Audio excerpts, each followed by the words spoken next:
Welcome back to the Vandy Sports Podcast. I'm Joey Dwyer here with my guy, Brandon Bigsby. Wish Billy could join us today, but he'll be on the call with me tonight for wrapping up SEC Media Days coverage.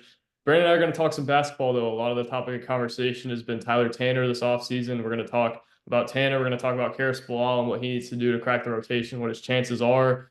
And we're also going to talk about what Mark Byington might be looking for in terms of some of the high school guys he's recruiting. We've watched some of them. And I've noticed a few common trends. So, Brandon, thanks for joining us. And Brandon, are you dreading laundry day? I kind of am, Joey. I mean, it's the summer, there's a lot of things to do. And, I just wish that there was a way that I could get my laundry clean, but also keep what's valuable to me, which is my time. But there is a way to do that. And that is thanks to our basketball presenting sponsor, The Wash House. Are you dreading laundry day like me and Joey are? Is it stealing time away from doing the things that you truly enjoy, like talking Vanderbilt basketball, for example? Well, if so, then let the laundry professionals at The Wash House take care of that for you. With two convenient locations in the greater Nashville area, just drop off your dirty laundry and let their professional attendants give you the one thing you can never have enough of, which is, Joey, Your time. your time. Within 24 hours, you can pick up your nicely folded, fresh and clean laundry ready to be put away. You can go online to www.washhouseclean.com or you can stop in today and get your time back. I love doing that read so much, and I love the Wash House even more for giving me my time back. Oh, I love the wash house. Shout out to our guy, Steve Andrews. But, Brandon, let's talk Tyler Tanner. Tyler Tanner has been a topic of conversation over at Vanderbilt pretty much all summer. And Mark Byington doesn't seem like a guy who's going to tout a freshman before he's really ready. And from every indication I've gotten from Byington and from people around the program, Tyler Tanner is ready to go. And Mark Byington has said as much. He said, I envision that being a guy that is going to get on the floor this year. And I think that's pretty impressive in a crowded backcourt. The one concern I had with Tyler Tanner, especially with his size, is the way he can defend. Brandon, Mark Byington kind of denounced that, said Tyler Tanner can defend, and maybe he was scared of getting in foul trouble as a high schooler. But I think there's some big time upside there and a lot for us to talk about with him in particular. Yeah, and I think that was the most interesting comment to me out of the conversation that you had with Mark Byington was just what he thought about Tyler Tanner and the fact he said he's a guy that can defend a lot better than what he's given credit for. It's just he didn't want to get into foul trouble in high school because he really was that guy really at Brentwood Academy. And when you look at a guy that comes in, he's a two-time Gatorade Player of the Year here in Tennessee. That's a very tough thing to do in a state that has had a lot of growing basketball talent come out the last few years. I mean, Tanner is one of those guys to where he's not going to be a freshman that starts, but I think he is a guy that can come in and give you a solid 15 minutes a game at least as of now. We don't really know what his role looked like specifically, but you just kind of look at some of his film from high school and you just hear Mark Byington talk about him, and he is really gushed over Tyler Tanner. I'm really excited to kind of get more of a look at him to see what he's looked like and some of the strides that he's made over the summer.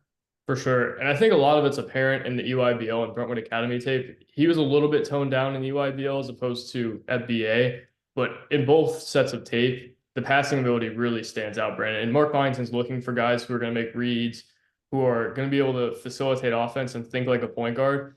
With two of them on the floor, Tyler Tanner is really opened up to be able to do that at whatever position he's at. And I think it's also a perfect fit for him just in terms of the ball screen style offense because one, he can be a decision maker.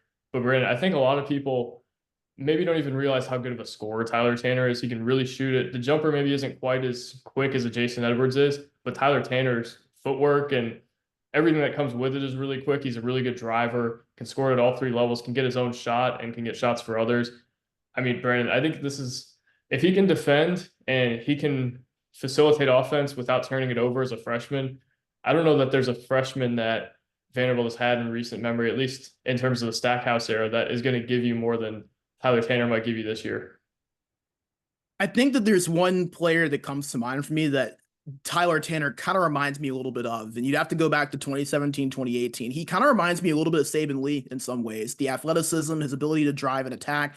He has a shot that you can see a little bit as well. I think maybe Tyler Tanner is a bit of a better shooter than what Saban Lee was when he first came in as a freshman to Vanderbilt, but you also see some of the playmaking instincts that can be there. And something else that Saban Lee was good at is that Saban Lee was a solid defender. Like he was known for a lot of the athleticism and his ability to create offense, but Saban Lee was also very much a capable defender as well. They're even pretty comparable in terms of height. When Saban Lee came in as a freshman, he was 6'2", 174. Tyler Tanner is listed at 6', 170. And you have to remember, Tyler Tanner, just 18, he could still grow a few inches. He could end up being 6'2" or 6'3" by the time he's a junior or senior. So I like his game a lot. I think he brings a lot of things to the table. And you even go back and look at Saban Lee, he was a guy that didn't begin as a starter, kind of begun coming off the bench as kind of spark minutes, but the more he continued to grow and develop, he ended up inserting himself in the starting lineup. Now, granted, that Bryce Drew team was a team that did not make the tournament.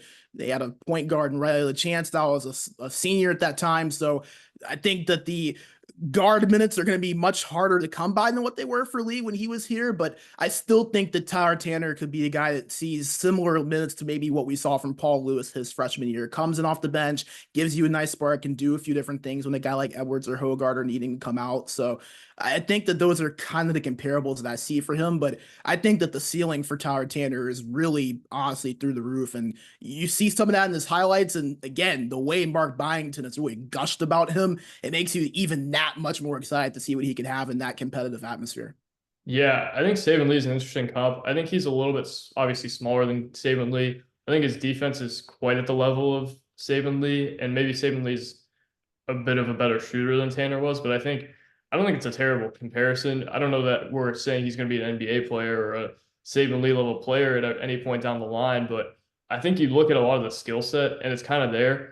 And I like that you brought up Paul Lewis as well, because I was going to say Paul Lewis as a freshman is maybe the floor for what I envision with Tyler Tanner, a guy who's going to come in, he's going to control the game a little bit. And it still blows my mind that Paul Lewis was such a different player in year two than year one. But I think the year one version of Paul Lewis was a preferable player to year two. And I don't mean that demeaningly towards Tyler Tanner when I say that that could be his floor. I think he could be a guy that comes in, controls the game, doesn't turn it over a whole lot, make shots when he has to. And I think Tyler Tanner is a better scorer than Paul Lewis is, a better driver, and probably a better shooter and a better off the dribble scorer than Paul Lewis was. So it's interesting to me, but Brandon, I think Tyler Tanner, man, could he be a player? It's interesting to look in that backcourt. And you mentioned it.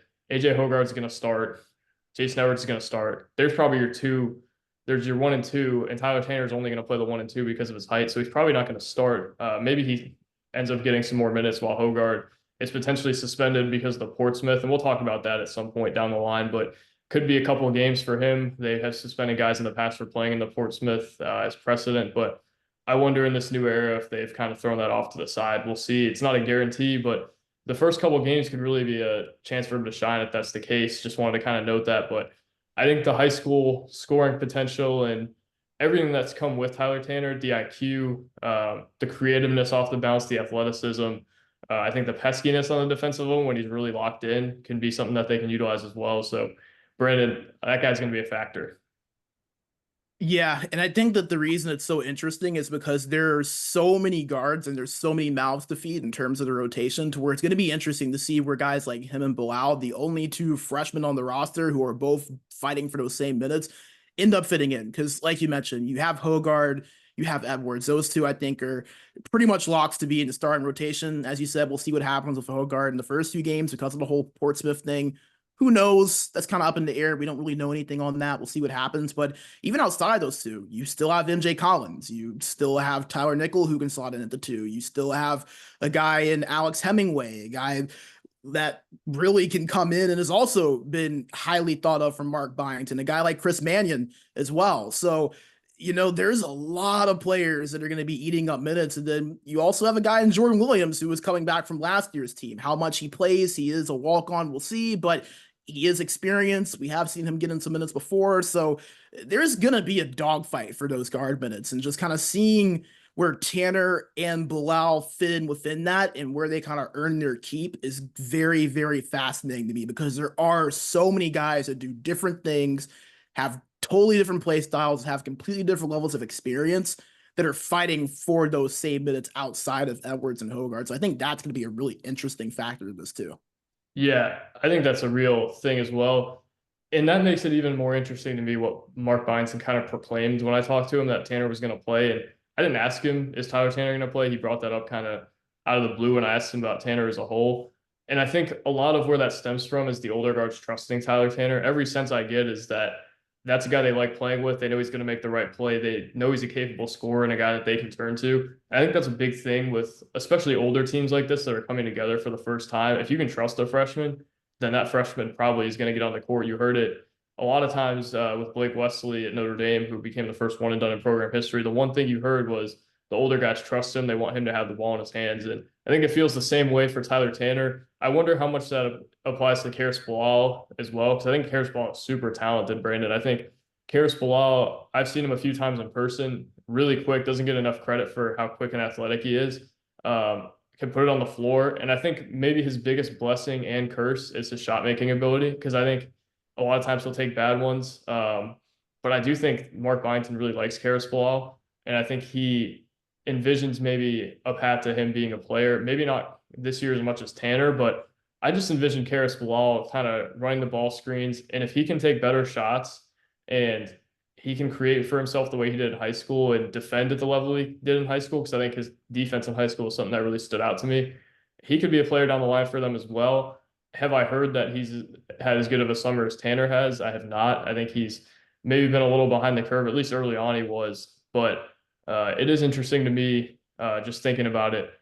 Karis Ball and Tyler Tanner, not that dissimilar players. I think Bilal is a little more erratic than Tanner is. Tanner's kind of more the steady hand, but can be erratic at times in a good way. Bilal, I think, maybe has to channel that a little bit better, but also is super gifted. Yeah, and I don't think this is gonna happen. I'm not totally sure, but I feel like in a lot of situations, especially when you look at how many guards are going to be fighting for minutes, I feel like Karis Bilal would, in most situations, be like the perfect redshirt candidate because all the tools are there, and I think he just kind of needs that he just needs that time, I think, to really kind of grow into himself and get some of those bad habits coached out of him. But when you just look at what he's able to do, Joey, like you said, you can tell the talent is there. He has a really nice shot when it's going down. It is a beauty to watch. He's a guy that can play really high level defense. He has more size than Tyler Tanner as well, 6'2", 180 coming in to West End this year. So I feel like he's one of those players where you see a lot of the ability, you see the athleticism, the raw tools are there. And I think that he has the IQ as well. I think it's just a matter of can some of those bad habits be coached out of him a little bit? And can he grow into being that trusted guy like Tyler Tanner has kind of stepped into being? Because, like you said, I mean, the biggest thing for anyone on the floor, but especially at that point guard spot, is can your teammates and your coaches trust you? Because you have the ball in your hands so much. There's so much responsibility that's placed on a point guard. And I think for Karis Bilal, if he can kind of get to a point to where he earns and gains that trust, he's someone that I think can maybe sneak up on a lot of people because I think that the talent is there. He can play well on both ends of the floor. It's just can he lock in that consistency and earn that trust level from his teammates and his coaches, which I think he can. It may not be immediate. He might not be a guy that you see the floor a whole lot. You almost kind of look at like an Isaiah West in terms of the games he played and the minutes that he got, but I think he's someone that could maybe even be a little bit better than what people thought Isaiah West was going to be, just because Karis Bilal is so good on both ends of the floor. I think that the ceiling for him is a lot higher than some of those guys you've seen come in the last couple of years under Sackhouse. For sure. And I think Karis Bilal mentally is in the right place. And I think that's something that Mark Byington liked from him throughout the recruiting process or the re-recruiting process, I guess, is, and I talked to his coach Buck Jenkins about this years ago when they maybe first got him or a couple months after the fact. It's a guy who doesn't get slowed down by other people, and he just kind of plays at his own tempo, which they really like, I think, or at least his high school staff really liked. Harris Ball is a guy who might have similar upside to Tyler Tanner if it all goes right. Um, Here's this quote from Buck Jenkins I found. He plays at his own pace all the time. He's never rattled. He's always even keeled. He believes in himself. His confidence is supreme. He believes in himself so much that everyone else also believes in him around him. It's interesting to me, Karis Bilal, a guy who stuck with Vanderbilt through a lot, and I think he probably will get rewarded for it at some point if everything goes well, because I think there's too much upside there. I think it's interesting you brought up the redshirt thing because he does have good decision-making capabilities in him. He is a guy who can pass it a little bit, especially as a score-first guy. You don't even think of that, but once in a while you'll see a pass and it's like, holy crap, where was that? But last summer it showed how capable of a scorer he was on the EYBL or the EYCL circuit, kind of the secondary Nike circuit. I think he led the circuit in scoring, can really put it on the floor, can really create for himself, and has been a star at every level he's been at. And I think that's maybe one of the things that has hampered him early in the summer, if he has been hampered, is that there's a lot of guys here, and it's like the Anthony Edwards thing with Team USA, where he's saying, "I'm the go-to guy." I don't think Harris Ball has that mindset, but it is interesting to me. It's always an adjustment coming from a public school where you're the guy and you're better than the other guy on every team. So it's interesting to just to think about that and maybe what role that has played. But Harris Ball, I think, may take a while, but does have some upside as well, like Tanner does. Yeah, and we've seen guys in the past that people didn't really expect to do a whole lot coming in and absolutely tear it up. I mean, I think the first person that comes to mind in terms of recently probably was Tyron Lawrence a couple of years ago, a guy that was averaging 3 points per game, only started in 5 of the 30 games that he was a part of, and then all of a sudden when he came back as a junior, he was pretty much lighting the SEC on fire and was the perfect Scottie Pippen Jr. replacement. Now, I'm not saying that Carris Bilal is going to end up being at the same level that we saw from Tyron Lawrence last season, or I guess now the season before his junior year, but I think that it just kind of goes to show you that guys can develop. Like, guys are going to grow, especially when they have a staff under them that believes in them and invests in them. And I think that, Mark Byington believes in Carris Bilal and Tyler Tanner, because I think something that people forget is that neither Tanner or Bilal were Byington recruits. Mhm. If Byington wanted to go a different direction and looked at Carris Bilal and said, "I don't think your game really fits what I'm looking for," Carris Bilal would be on another campus right now. But he's here. He's at Vanderbilt. And I think that that goes to show you that there is something that Byington sees in him. I think he knows that he can maybe help develop him into something, that he has a skill set and a talent that can help this program grow. And I think that's something that kind of goes underlooked. And I think that's something that can give Carris Bilal a lot of confidence too. Like, you were recruited under Jerry Stackhouse, and that's great, but a new coach came in. You never know what's going to happen. I mean, we saw another recruit in Jamie Vincent not stay. And I'm not saying that that was Byington or Vincent's choice, not totally sure there, but it just kind of goes to show you that both sides saw this as a mutual fit. And Mhm. I think the Bilal can grow here. I think Byington and the staff believes that he can have success here. Even if it takes a little bit of time, you might not see him necessarily come in and do a whole ton until his sophomore year, maybe his junior year. But I think that the window of opportunity for Bilal to really grow and do something is there. And like you said, we talk about how high Tyler Tanner's ceiling is. I think Karis Bilal's ceiling is very similar. And you can maybe argue that in terms of his ability on both sides of the floor, just because of what we see in Bilal defensively compared to Tanner, that it could arguably be a little bit higher in terms of what he can do on both ends of the floor as well. So just kind of a couple of things to think about there, I think, too. Yeah, I love that you brought up the fit part of it. Karis Bilal is a fit in this system from the looks of it. He's going to be a guy that can get it out of ball screens.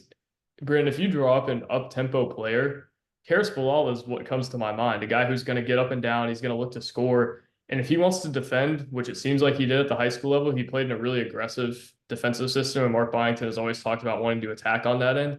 I think that's a really good fit. I think Tyler Tanner is a good fit as well. He can be a guy that they put at the one or the two, and he's going to be making decisions in either one out of ball screens. He's going to be a guy who can play the one, or he can look to score at the two.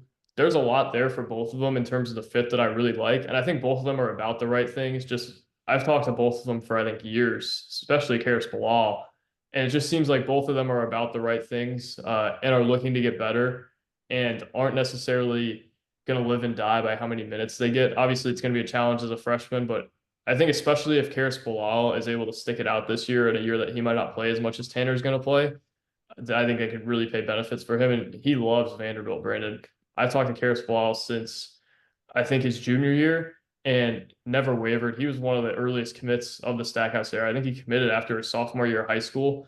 It seems like he fell in love with Vanderbilt. He was on Vanderbilt's campus more than I think I've seen a commit on Vanderbilt's campus, especially a basketball commit. So it's interesting just to look at his background and think about what he can be. But I also like to look at what they have in those two in terms of fit and what they're kind of looking for moving forward. I think they're looking for guys like that who are going to get up and down, who are going to play in ball screens. And I've looked into some of the recruits.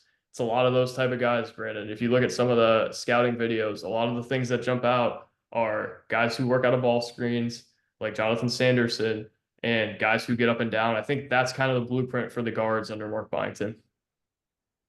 Yeah, and I love that you mentioned how Carris Bilal feels like a Mark Byington player, right? Because I think that even, when you think about just the scheme and what he's looking to do, obviously I think he's going to look for guys that can run up and down the floor, guys that aren't going to mind being able to have a lot of off-ball movement, guys that can shoot it a little bit, no matter the position. I think even the 5 spot is going to want to see a guy that can kind of pull up from three if needs be, but I kind of think too that the number one thing that he's going to be looking for is guys that can fit into what he's trying to build culture wise. And I go back to that introductory press conference that he had when, Candace Story-Lee made the hire of Mark Byington. And the number one thing he mentioned was trying to rebuild the culture from the ground up from what we have seen here. And the number one way you can do that is by finding guys you feel identify with that and can embody that and trying to grow that past now. Because you have to remember this Vanderbilt team has a lot of transfers, and there are a lot of guys that are graduates that are seniors, and it's not going to be the same roster a year from now from what we have today, which means that you're going to have to find guys that are going to be able to fit in your culture in the long haul. Now, obviously, you do have a lot of guys that are sophomores and juniors, guys like Jason Edwards, like MJ Collins, like Tyler Nickel that can come back next year. But at the same time, you do still have to kind of build for that future. And I think that he's wanting to try to find guys that can fit in with that. He's trying to get this culture back to where it should be and the where he wants it to be. And that was the number one thing I feel like he hit on. And I think that to him, that's probably going to be even more important than finding guys that fit his scheme. Obviously, it takes a balance of both, but I think that's going to be something to really look out for too. And you look at what he kept in Bilal and Tanner. I think both of them fit that culture, and he's going to look for guys kind of like that can fit in seamlessly, come in, put their head down, and work hard. I don't know when this podcast is going to air, but I talked to Mark Byington this morning actually, and it was all based around toughness. It was quick, it was just for a story, but it was all about toughness. And he talked about that when he recruits a guy, he's looking for toughness, and they in their recruiting like meetings are saying, "Is this guy tough enough?" Things along those lines. And I just look at the guys they've offered, and I see that. I see guys who are tough, who look to be guys that will fit in terms of the up tempo stuff. There's guys out there for that. You just got to look harder. And I think Mark Byington and staff have done that. I think another thing that stood out to me too, and this is kind of off topic, but I want to hit on it. The two wings in Cam Largo and Cameron Paul, the guys they've offered, both positionless type guys. The thing I wrote down for both when watching them, Cam Ward, I said, can play bigger or smaller than 6'6". He can be a guy who handles it. He brings it up the floor. He leads the break. That's smaller than 6'6". A guy who's bigger, though, he can post up. He can be a face-up guy. Same thing with Paul. So that's another thing, too. And I think both those guys are tough as well. I think Tanner and Bilal are tough as well. So that's another thing. Toughness is going to be a big part of that culture piece you mentioned. Yeah, and not even just physical toughness, but I think mental toughness too is going to be a big part of it because at the end of the day, man, like being a college athlete's not easy. And especially when, you're juggling classes and practices and you're in the middle of the season, you maybe get on a bit of a slump or you get on a bit of a losing streak or things kind of go awry. I think that Mark Byington, like you said, he's looking at guys that are going to be able to tough. They're going to be willing to go out there and grind it out, no matter the situation, no matter how tough things get. But I think that mental toughness is a part of it too. And, as you mentioned, you look at the guys that he offered, the one word I would probably describe them all that they have in common is just versatility. They can play multiple positions. They can do a lot of different things. And I think that that's the way that a lot of successful teams are able to recruit and build their teams around are guys that can do a lot of different things. They aren't one trick ponies. They can play multiple different positions. And it just feels like that Mark Byington really does value those things. And I think that if you are a Vanderbilt fan, that's very encouraging. And I'm curious to see how Mark Byington recruits because I mentioned the introductory presser. If you remember, Joey, the one thing he says that I don't think it should be hard to recruit here at all. I actually think it's an easy sell. You have one of the best schools in the country and one of the best cities in the country and one of the best conferences in the country with a great fan base and a program with pedigree. So yeah, I think Mark Byington is confident in his ability to recruit here. I think the results are going to have to pair with that. But you look at the type of guys that he is recruiting. If he's able to get some of those guys through the door, man, it could be something really special that he's building. Obviously, a long way to go to see where that leads, but you kind of see what he is looking for. And a lot of those same characteristics and intangibles are within all of those guys that you're seeing them offer right now. For sure. Want to bring up Simon Walker, a guard from Huntsville. He's going to visit Vanderbilt on the 23rd. That feels like another guy to where he's what they're looking for. He's a guy who can score it. He's a guy who can pass it. He can play positionless. And he's also a microcosm of their recruiting level as a whole. They recruited the Southeast a little bit under Stackhouse. It seems like Georgia is going to be a real emphasis point for them. Alabama is going to be a real emphasis point for them. Tennessee was an emphasis point under Stack, and I expect it to continue to be. Look at these two guys in their class now. It's Tyler Tanner from Tennessee, Carris B from Georgia, and they're going to recruit nationally. The DMV is going to be a big area for them. It has been. They've been there so often.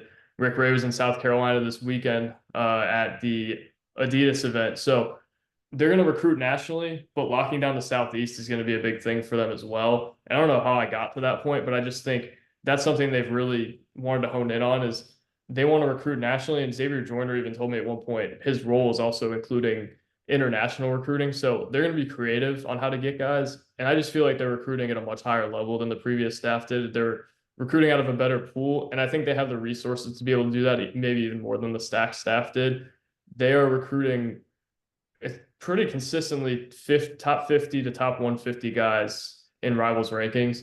And Stackhouse guys, a lot of the time, were not in there. It was a guy who was good at one thing or a guy who fit their scheme in one sense and maybe they thought they could develop better. Mark Byington has said all along, I can't win with bad players. And you've seen that in the guys that they've targeted, not only in the portal, because obviously they've probably got 5 guys in the portal this year with Hogard, with Jason Edwards, with Tyler Nickel, even with Kajani Wright. Those guys are not guys that I thought the previous staff could have reeled in. Lubin was a great get for them. He was a fit, but I think this staff is more creative. And I think their mentality is a little bit different. It's not, does this guy want to be here bad enough? It's what can we do to make him want to be here? And that's always a differentiator I tell people when people ask about this staff versus the previous one is just their mentality in terms of recruiting. I think it's a lot different, Brandon. Yeah, for sure. And I love you mentioned just kind of the location too, of where you think they're looking to recruit. I think, like you mentioned, the Southeast is going to be a big target for Mark Byington. And I think that when you have previous coaches come in, you kind of like to look at some of his other classes in the past, where he came from and kind of where they came.